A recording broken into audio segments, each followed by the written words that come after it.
A combination of crises in the 1890s, economic, social, political, and cultural, thrust the nation into the global scramble for empire. Even as the U.S. extended its global economic reach into foreign markets after the Civil War, economic convulsions pointed to the need for new markets. In 1865, American exports totaled 281 million. By 1898, they topped 1.2 billion. But despite massive economic growth and industrial production, the depressions of the 1870s and 1890s convinced many Americans that overproduction of goods was the source of economic turmoil.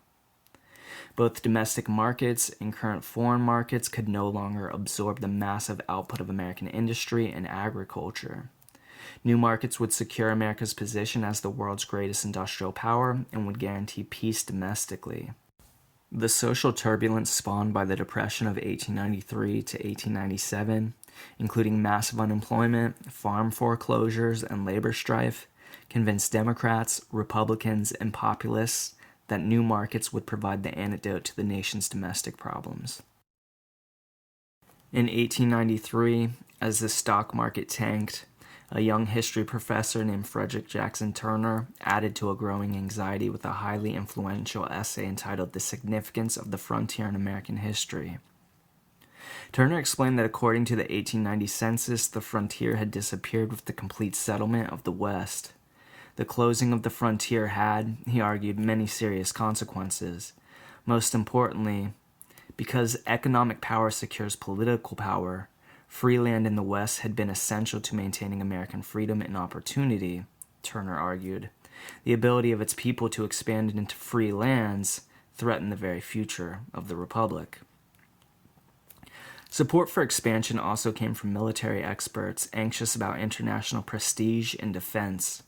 As European powers and Japan competed for global influence, some argued that the U.S. could not stand idly by. If it failed to contend for empire, many believed, the nation would be left behind as a second-tier power and inevitably decline in a world where only the strongest survived. Moreover, at the very least, simple self-defense required a vigorous foreign policy. If not checked, foreign powers might even dominate in the Western Hemisphere. Although since the declaration of the Monroe Doctrine in 1823, the U.S. had managed to reduce foreign influence in the Americas, Great Britain, with its Caribbean possessions, with Canada as part of its Commonwealth, and with its domination of South American trade, remained a major player in the hemisphere. To prepare for the nation's new global role, Congress authorized the modernization of the U.S. Navy, a fleet in disrepair since the Civil War. Captain Alfred Thayer Mahan, director of the Naval War College, emerged as the leading proponent of a new navy. In his highly influential series of lectures, published in 1890 as The Influence of Sea Power Upon History, 1660 to 1783, Mahan contended that history proved that a powerful navy provided the key to attain national greatness and international power, to expand commerce, and to ensure national security.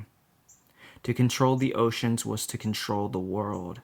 Colonies played a crucial role in Mahan's theory, to provide strategic military bases and coaling stations for far-flung global conflicts that were sure to come. Other Americans in the 1880s and 1890s, like Mahan, advocated for a muscular foreign policy.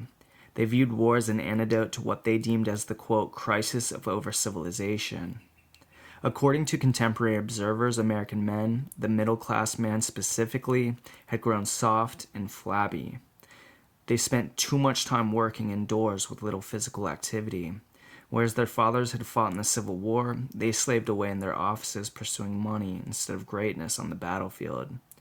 Many worried that the current generation was not tough enough, their, quote, manly spirit dissipated by their soft white-collar world. Theodore Roosevelt, one of the leading disciples of the cult of strenuosity, challenged the nation in the 1890s to boldly face the life of strife.